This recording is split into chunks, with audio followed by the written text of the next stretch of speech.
for the late Dalmas Otieno was currently underway.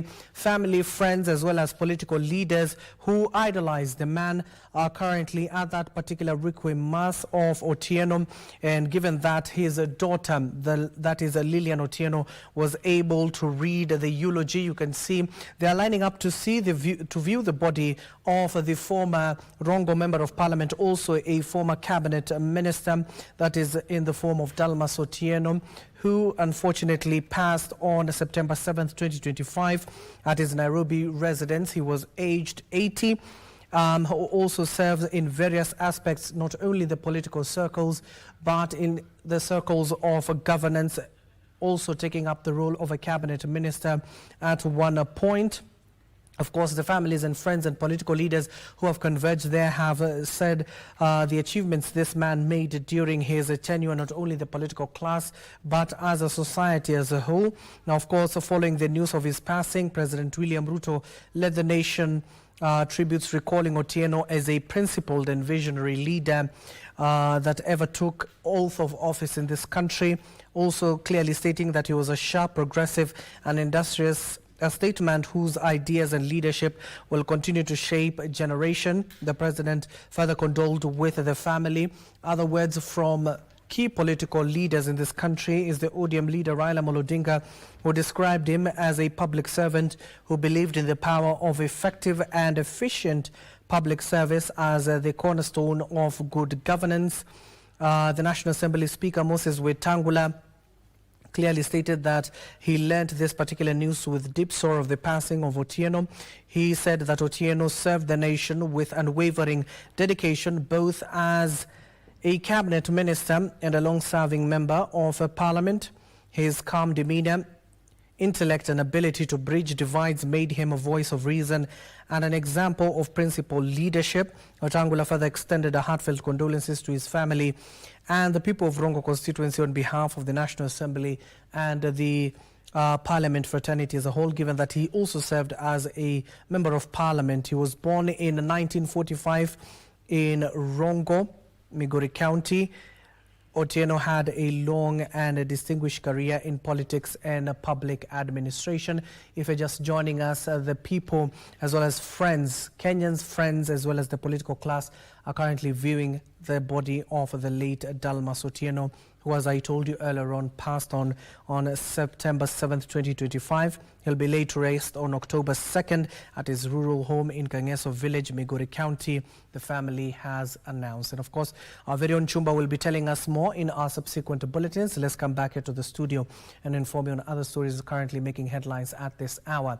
Now, Energy Cabinet Secretary Opiyo Wandayi has dismissed rumors that the broad-based government is on the verge of collapse. Wandayi says President William Ruto's administration is committed to serving the nation until the next general election. Speaking during a developmental tour in Kibonjo's Baringo County, Wandayi underscored the need for unity and a shared vision with the broad-based government, noting that the coalition's diverse composition reflects the face of Kenya and ensures that all religions and communities have a voice in national leadership. Wandayi, who was accompanied by Baringo South Member of Parliament Charles Kamuren, said the extension of the electricity connectivity in remote corners will facilitate development and curb insecurity.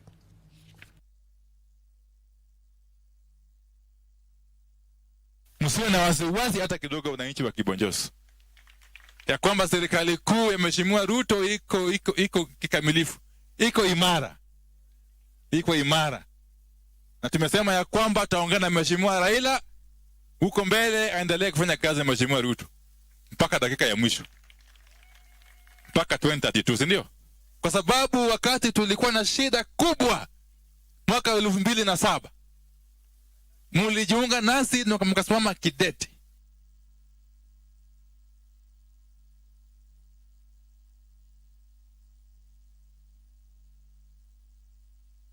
Elsewhere, moral care has been cited as a major challenge for many miners housed in children's homes with caregivers blaming loopholes in the new Social Health Authority SHA. Grace Nyambura of Springs of Hope Children's Home in Maral, Samburu County, said most homes are now forced to look for additional finances to cater for medical bills for the minors even after paying for SHA. Nyambura was speaking after hosting a group of Catholic youth who had visited the home to spend time with the children. The youth said the interaction was meant to share love and remind Christians of the importance of sharing with neighbors who lack food, clothing and shelter.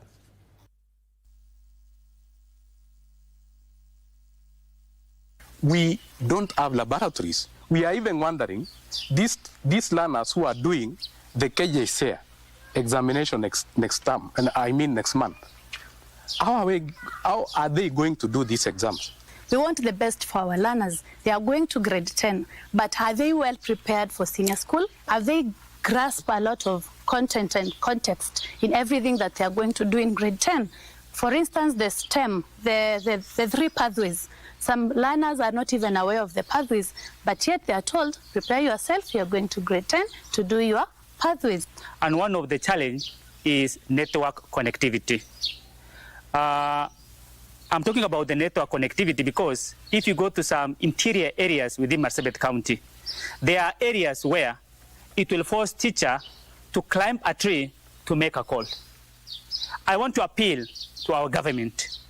Let us give affirmative action, where when other counties are given a slot in the JSS, ours should be given more to bridge that gap.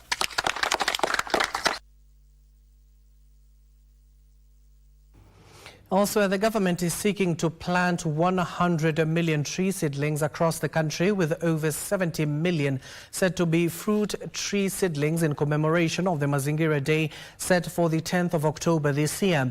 Under the theme Citizen-Centric Tree Growing and Environmental Stewardship, the commemoration this year is taking a different approach, with plans to plant tree seedlings in all 337,570 primary schools under the rallying call to Rudi Primo to donate fruit trees and clean environment, with over 900 million seedlings planted under the ambitious 15 billion tree planting agenda. The ministry and other state agencies will provide several tree seedlings for planting. Preparations for the Mazingira Day celebrations are in high gear, with an ambitious plan to grow 100 million tree seedlings this year.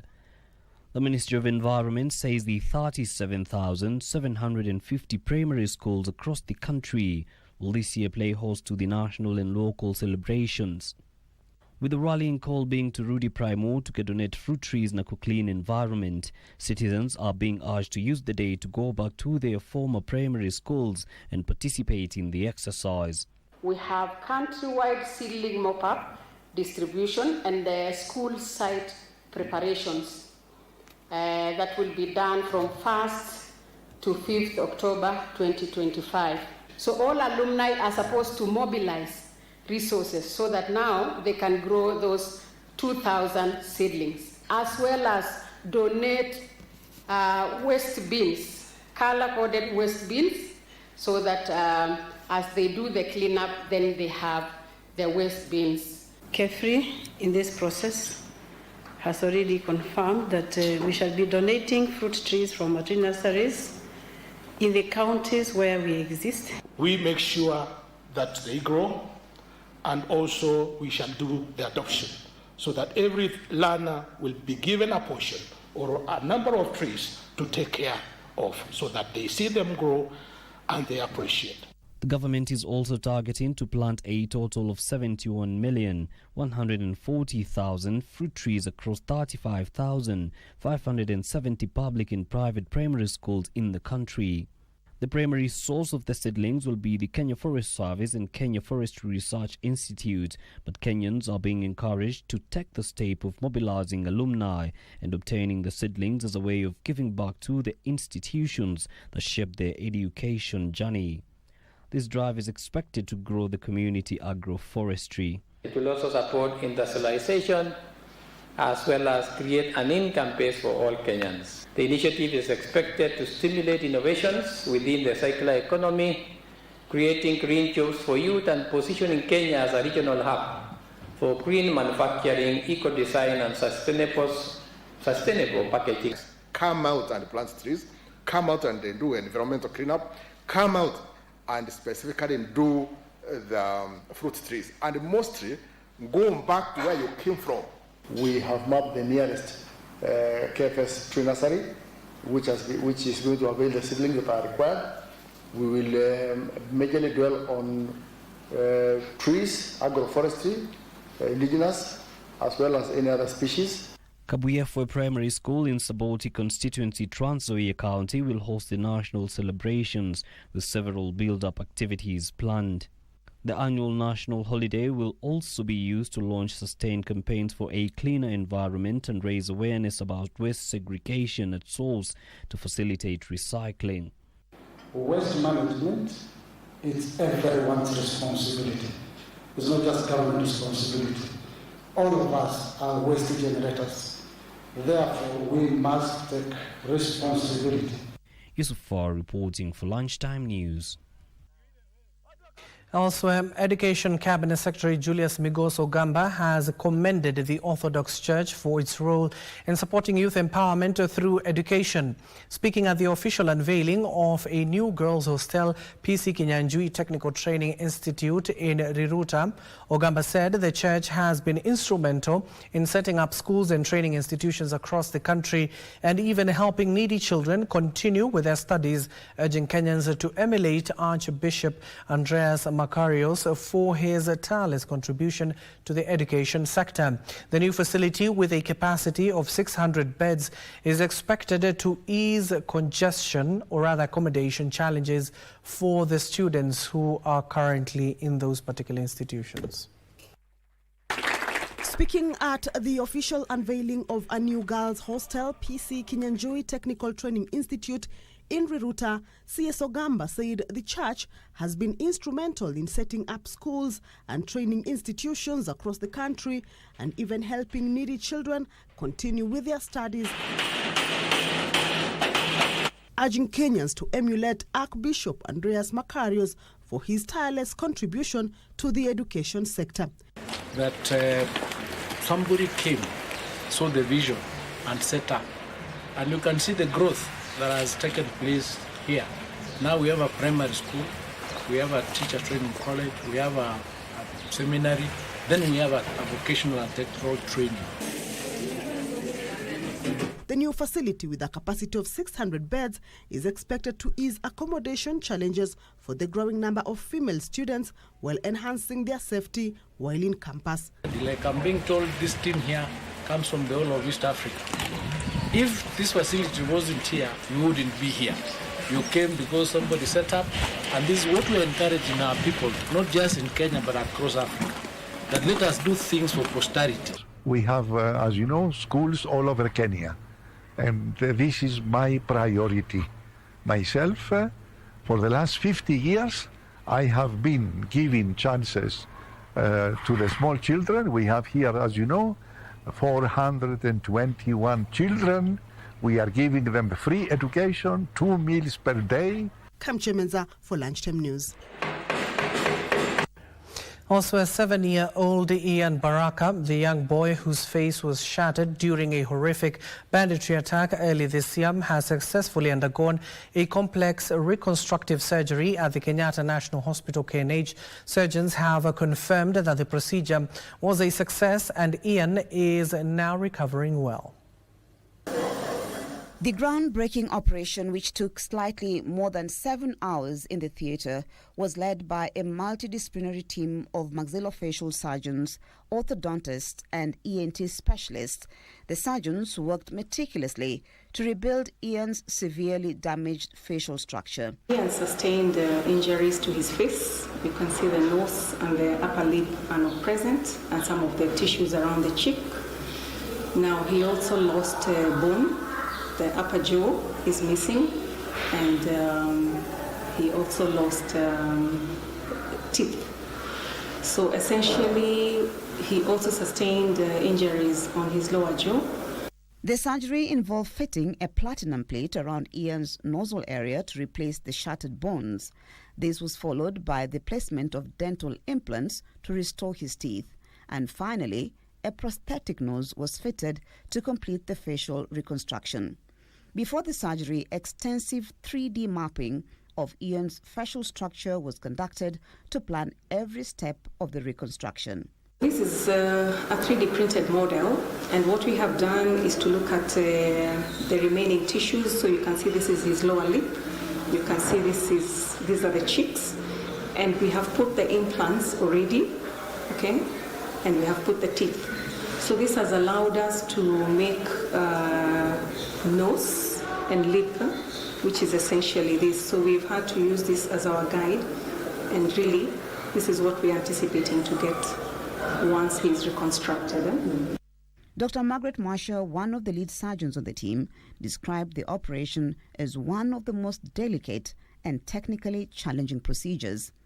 Traditionally, what happens is with the reconstruction, they tend to harvest bone, and many times bone from the foot, an extra bone, I would say, called the fibula, and they use that to reconstruct, and we use that for supporting our prosthesis. But in the case of Ian, because he's a growing child, the tissues are still very small, the blood vessels are very small, so connecting them would almost be impossible. The operation has been hailed as a medical milestone in pediatric reconstructive surgery in Kenya. So this is groundbreaking because we've used technology, working with the engineers in Belgium, to come up with patient-specific implants, which is really the most advanced of the implants that we do have. Now, in this case, because it's growing, we've also made sure that in our planning, we anticipated what sort of growth he will have. And so when these were designed, they were made in a way to allow for growth to continue for him. Hospital officials say Ian is recovering steadily in the pediatric wing and may be discharged in the coming days. Ian's family has expressed deep gratitude to the medical team and well-wishers who supported them through the ordeal. His mother, overwhelmed with emotion, said, alikuwa akiniambia wewe mama usijali nitakuwa sawa. Nikienda hiyo theater nitakuwa sawa na nitaamka. Nikamwambia haki, uko na imani. Sasa mimi sijali, Mungu wake ni ako na yeye. Authorities continue to investigate the circumstances surrounding the banditry attack which left Ian and others injured. The incident has renewed calls for increased security in the vulnerable regions across the country. The long-awaited surgery for baby Ian Baraka is finally over, as doctors at the Kenyatta National Hospital give him a semblance of normalcy following the injuries he sustained during the banditry attack. As for now, doctors will be monitoring him closely to ensure that he recovers well. Maria Mbu reporting for KBC, Channel 1. Now, once heralded as tools of empowerment, smartphones and internet access are fast becoming vehicles of harm for millions of women and girls across Kenya and Nigeria.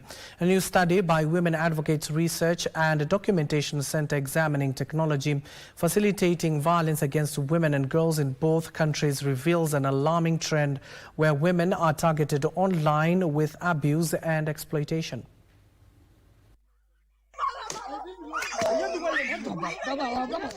The brazen attack on a young woman in Narok has called for greater efforts in protecting women. This woman was already married earlier. She's a mother of a 4-year-old son and a 7-year-old. And she was pregnant 3 months when she was undergoing the beating. She was already married earlier, but she decided to get married to another person. Then the person to whom she had married earlier went and reported the incident to the brothers. Gender CS Hannah Wendort says the country cannot afford to stand by as women suffer the brunt of retrogressive culture.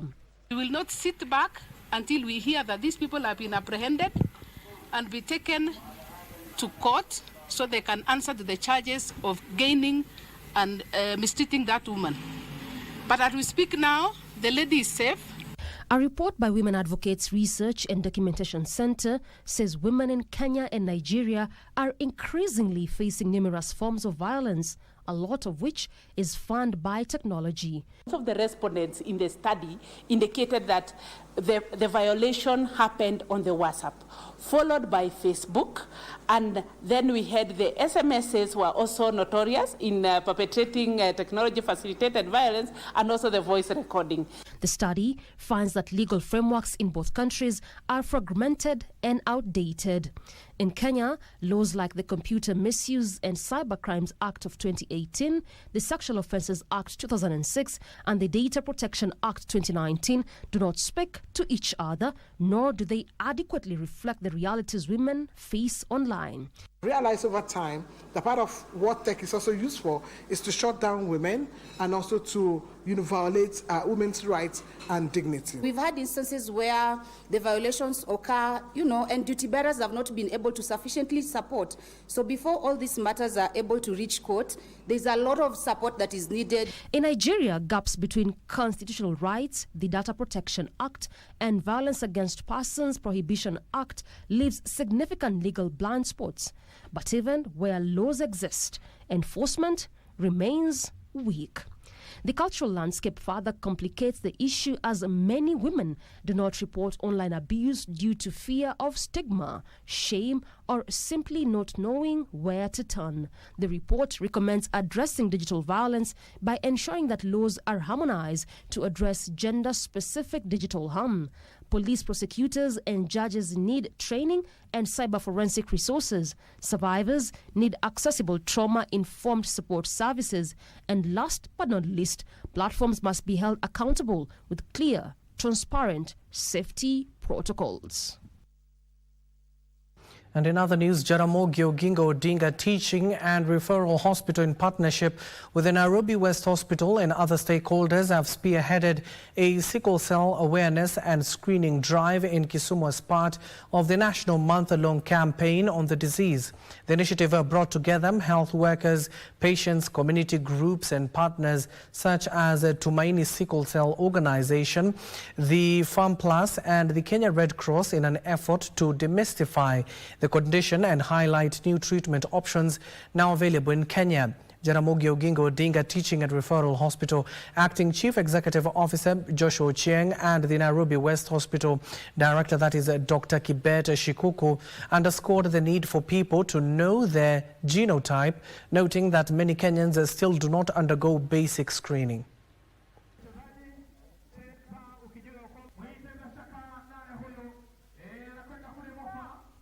We can still have sickle cell patient being also footballers. So I want to encourage the residents of Kisumu County at large that as we end our 30-day celebration in September today, can we continue to fundraise and to create awareness within the county? It is a process that really needs a lot of blood.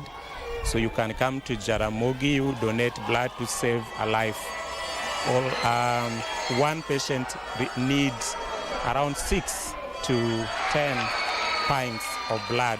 And we believe that this initiative shall be rolled out in other places so that then more patients that suffer from this disease can be detected early. And that's why screenings are ongoing. Different groups are supporting various aspects.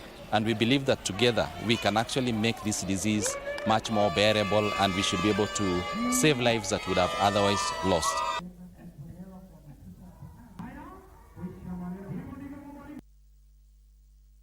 It is exactly 26 minutes past the hour. We need to take our first breather here on KBC's Lunchtime News. Don't go too far. We still have plenty more on the general news desk as well as business and sports, so don't go too far.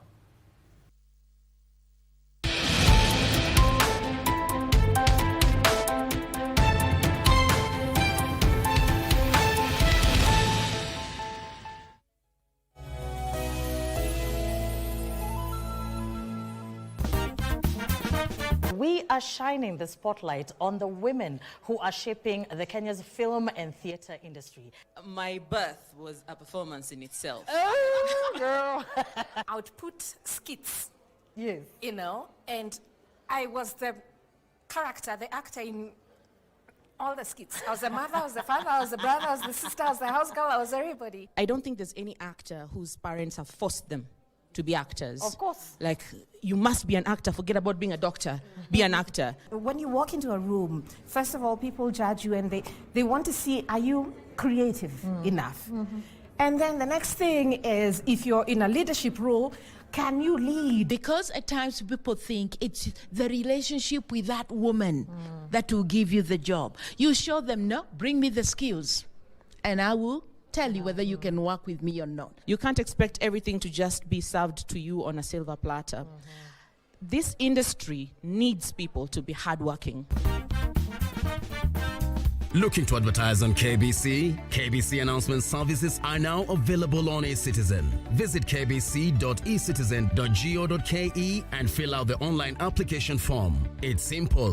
1. Complete the form. 2. Upload required documents. 3. Receive a quotation based on word count. And 4. Get notified via SMS when your announcement is ready. Please note, clearly indicate the type of announcement, service station, and all relevant details. 2. All applications must be made online only. Manual submissions will not be accepted. And 3. Announcements will air after news bulletins. For assistance, reach us on email ecitizen@kbc.co.ke or use our social media handles, Facebook, your Facebook account, and X at your X account. Or you can call us on 0723 892 654 or 0734 780 124. KBC announcements. Simple, fast, and digital.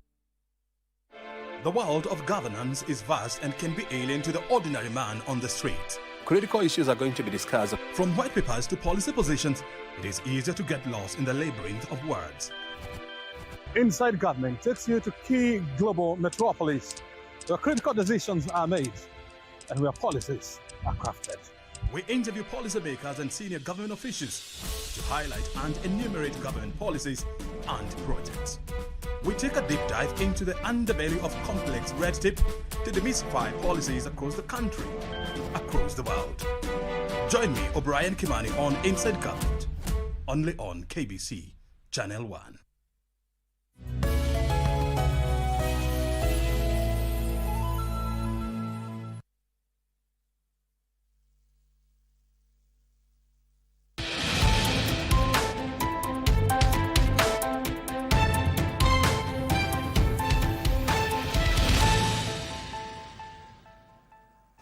Welcome back and thank you for staying with us. Now, a family in Isebania is seeking justice following the death of their kin, allegedly while in police custody at Mutemburabu Police Post in Kuria West, Migori County over the weekend. 40-year-old Alan Kamau Kimani had been arrested over allegations of cutting down trees belonging to his aunt. According to his mother, Mary Wambui, the officer allegedly demanded a cash bail of 15,000 Kenyan shillings for his release, an amount she was unable to raise.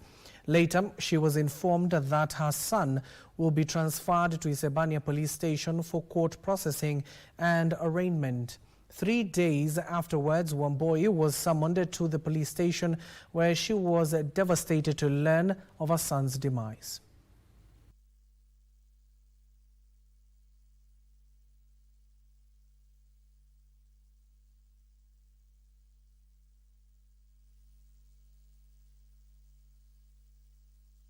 Ikiwa siku ya Alhamis saa 5 nimepigiwa simu na ofisa aliyejitambulisha ni wa kitengo cha koplo cha Kumomwamu, ambapo aliniuliza kama namfahamu kijana anayeitwa Alan Kamau. Nikamwambia ni kijana yangu. Akaniambia tunakuomba uje kwa sababu amekamatwa na shangazi yake, yuko ndani kwa ajili ya kukata mti. Jumaa kitu saa 5 wakanipigia. Nikawauliza mumefika Kihancha, kwa sababu ilikuwa abukiwe aende mahakamani. Wakaniambia sisi bado tuko hapa Kumomwamu. Nikauliza kwa nini akae Kumomwamu masaa hayo na iruhusiwi?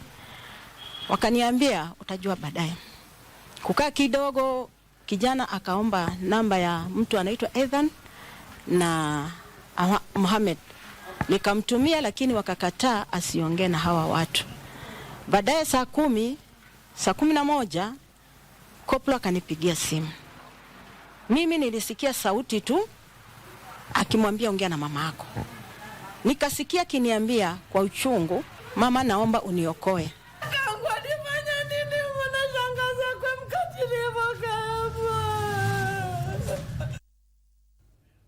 And we do sympathize with the family. Let's hope they'll get the justice they require. Now, Kwale County Court has instructed a Swiss national to pay 500,000 bond or 250,000 cash bail to secure his release after pleading not guilty to theft of 1.4 million. The pronouncement was made by resident magistrate Ruth Ogola, despite the prosecution requesting that the suspect, identified as Peter Rolf Flory, be denied bond, arguing that being a tourist, the suspect is a flight risk. The case will be heard on the 14th of October 2025.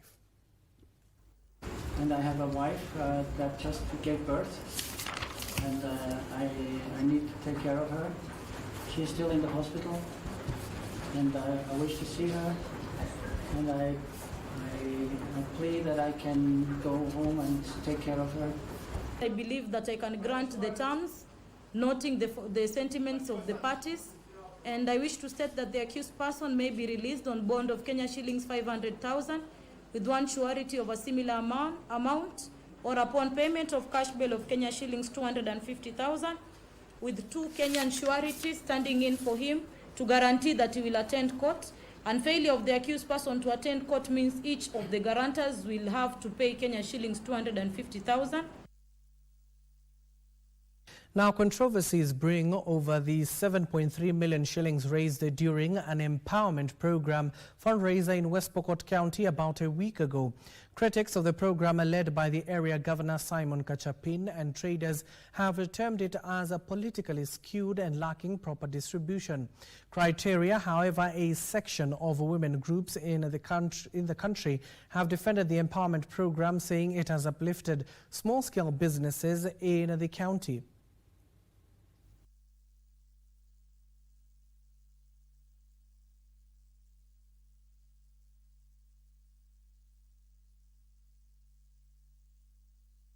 Nataka nitoe kidogo nishtumu gavana wangu kwa sababu yeye ni baadhi ya wale viongozi wanajaribu kupinga hii program.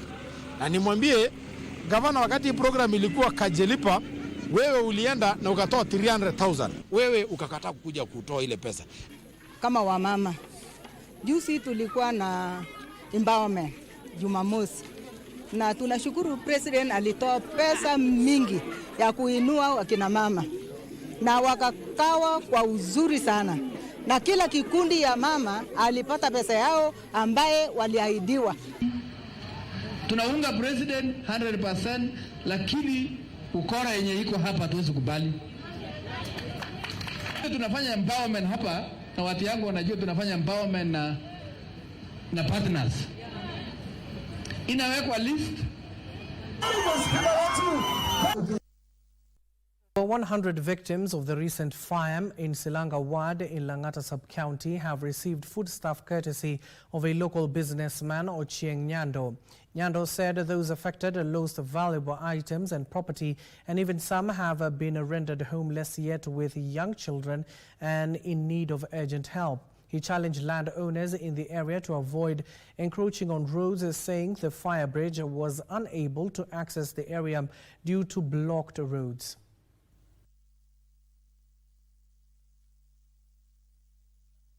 We'll be giving you in just a few, but elsewhere, more than 200 families in Kwamaka area in Chuda Ward in Mombasa County are living in distress after a tycoon erected a perimeter wall around their houses, fencing them off on all sides and restricting their freedom of movement. The developer, accompanied by the hired goons, allegedly descended on the residents' dwellings, demolishing them without notice.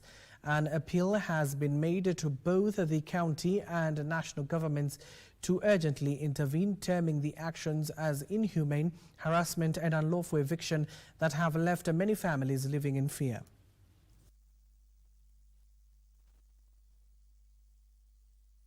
Huyu bwenyenye hapa amekuja saa moja, ule mlango unafungwa, ameweka geti pale, saa moja mlango unafungwa, unafunguliwa saa 3.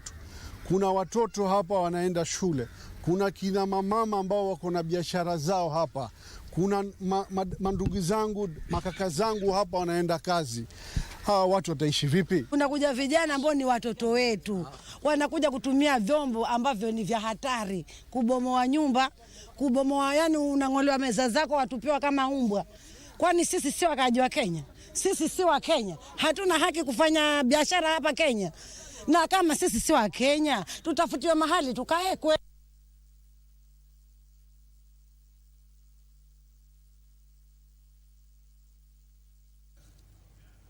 Well, of course, the other stories that are keeping an eye on this afternoon includes President William Ruto, who jetted back into the country, was currently at the Uma University. As and when we get those links, we'll be sharing them with you. Now, elsewhere, back to our initial story, where over 100 victims of the recent fire in Silanga Ward in Langata Sub-County have received foodstuffs courtesy of a local businessman, Ochieng Nyando. Nyando said those affected lost valuable items and property, and even some have been rendered homeless, yet with young children and in need of urgent help. He challenged landowners in the area to avoid encroaching on roads, saying the fire brigade was unable to access the area due to blocked roads. Sisi kama landlords tukubali tupasue manyumba zetu, hata kama ni room mbili, angalau barabara ikue. Kama barabara ingekuwa hapa, hizi nyumba zingeungua hivi. Ile shida tuko nayo ni barabara imekuwa congested. Sasa hata magari ya uzimamoto yakikuja iweze fika huko. Mungu akikusaidia unajenga nyumba, please uangalia the criteria ambayo inatakikana nyumba ikijengwa, ijengwa ambaye nafasi ikipatikana, moto ikitokea, unapata nafasi ya kuepa. Tumepata, tunashukuru na tunasema asante na Mungu awabariki. Shukrani kwa tumepewa, ijapo tulipoteza mingi kushinda hiyo yenye iko imetusaidia. Shukrani.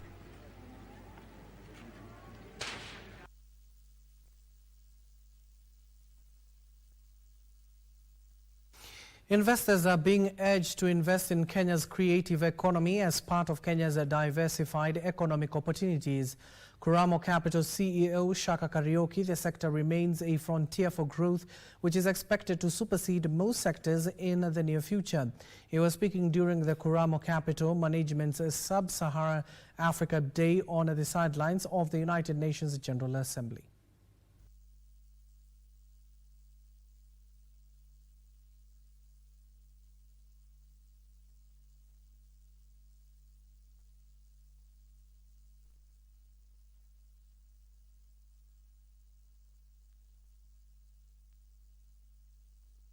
The amount of debt has gone up from 8.76 to 11.81 trillion as at June 2025. But this is now 67.8% of the GDP, as opposed to 68.7% of the GDP. So as much as the level of debt has gone up, you cannot look at debt in isolation. Because why do you borrow money? You borrow money so that you pump it into the economy. So you have to look at the level of debt vis-a-vis the volume or the value of goods and services which are produced in the economy, as opposed to just absolute debt figures. So the good news is that our ratio of debt to GDP has gone down from 68.7% to now 67.8%.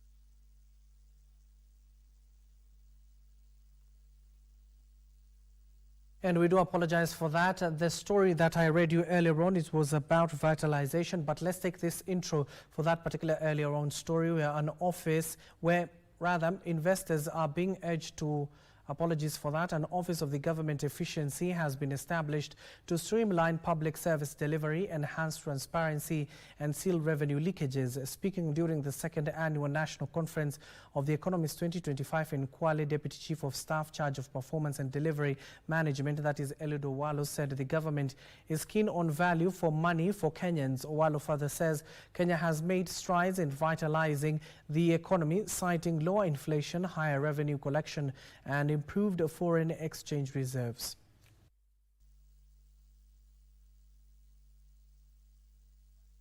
Story where you saw Eliud Owalo speaking, but let's take this other story where investors are being urged to invest in Kenya's creative economy as part of Kenya's diversified economic opportunities.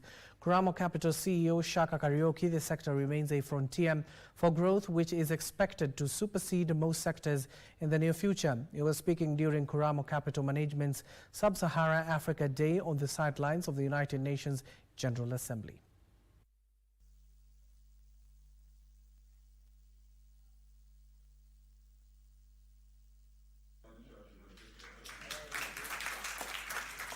You know, the creative industry is in many respects underrated, and yet the creative industry has provided the highway for the rest of the world to know about Africa. The reality is a lot of music, for example, especially from West Africa and even from East Africa, you'll now hear it being played in the Western markets. And that is providing an avenue for people to actually know more about Africa than they currently know.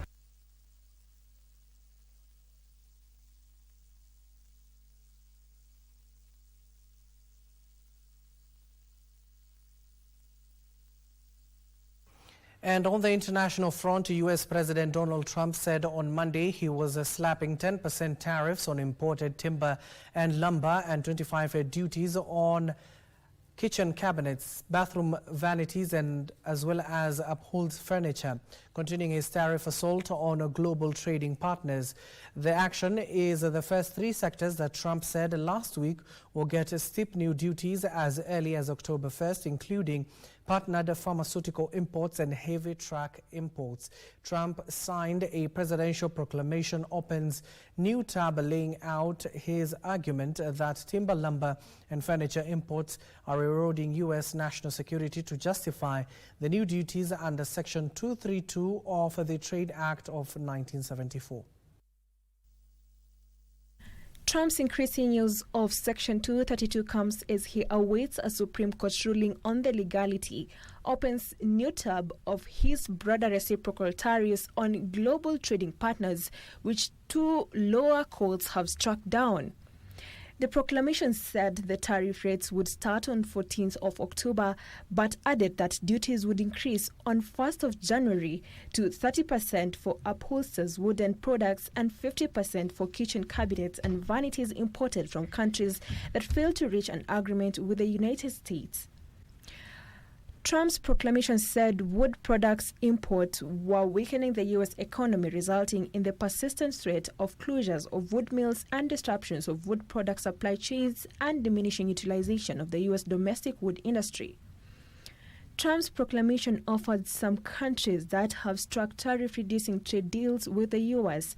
some relief from the higher wood products duties. It said that U.S. tariffs on wood products from Britain would be kept at 10%, and those from the European Union and Japan would be kept at 15% rates, in line with the best tariff rate in those framework agreements.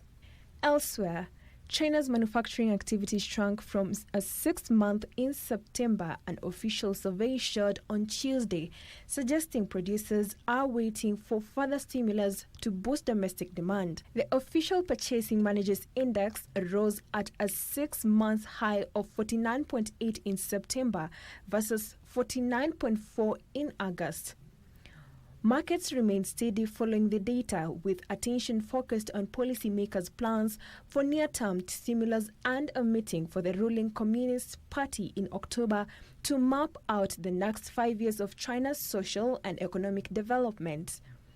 Policymakers rolled out a series of consumer loan subsidies in mid-August, a decision vindicated by separate factory output and retail sales data opens new tab for the month, which saw their weakest growth in 12 months.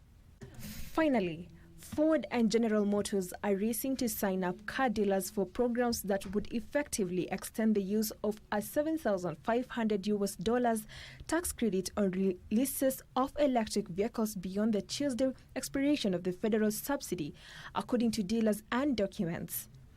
Each company in recent days has rolled out programs to the retailers under which the automakers' financing arm would initiate the purchase of EVs in dealers and documents from their companies.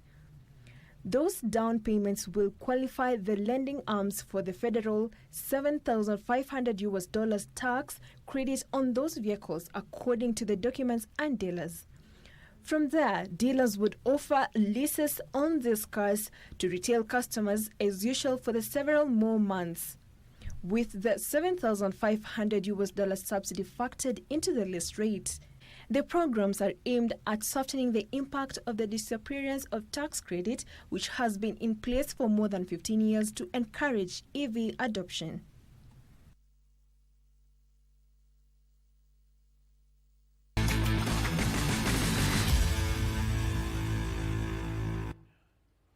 Let's take a look at some of the stories making headlines in the world of sports. We start off with the Deaflympics, where the National Kenya Deaflympics team, which will take part in the women's basketball, has strengthened its training at USIU Africa Grounds Nairobi ahead of the games slated for the 15th to the 26th of November this year in Japan. Winnie Adhiambo, who will lead the Kenyan team, as the captain says, the team will be aiming for a podium finish. Kenya will be competing in the women's basketball at the 25th edition of the Summer Deaflympic Games for the third consecutive time after debuting in the 2017 showpiece held in Samsun, Turkey.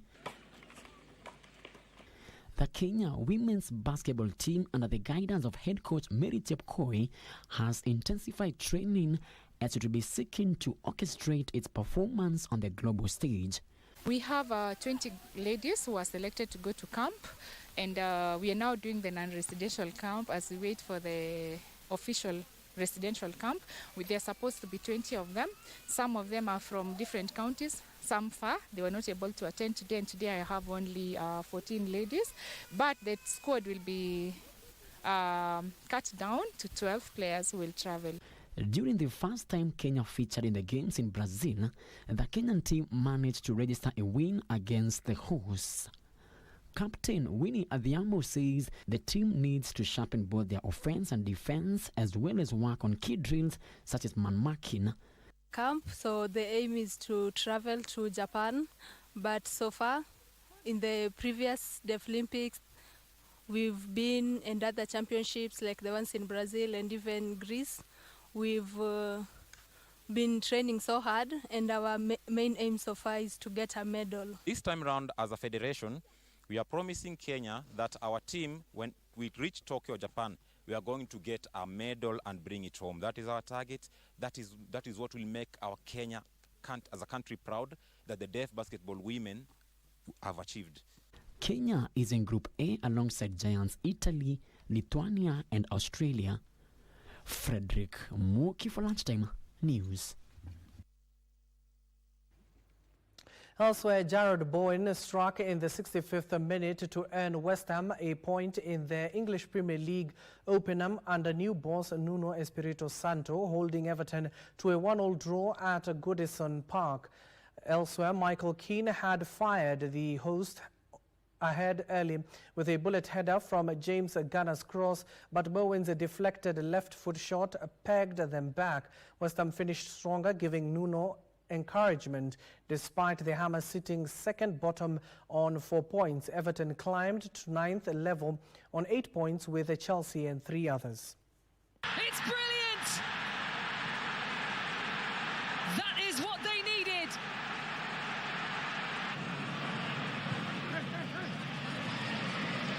Garner. Is it in? Well, aside from the English Premier League, the Champions League is back this evening, tomorrow as well, and we'll be seeing some of those fixtures, how they will come out, of course, following a sensational weekend that we had as mighty Gunners. Now that concludes our bulletin. My name is Abdiaziz Asham. The sign language interpreter at the bottom end of the screen is Caroline Joroge. Good afternoon.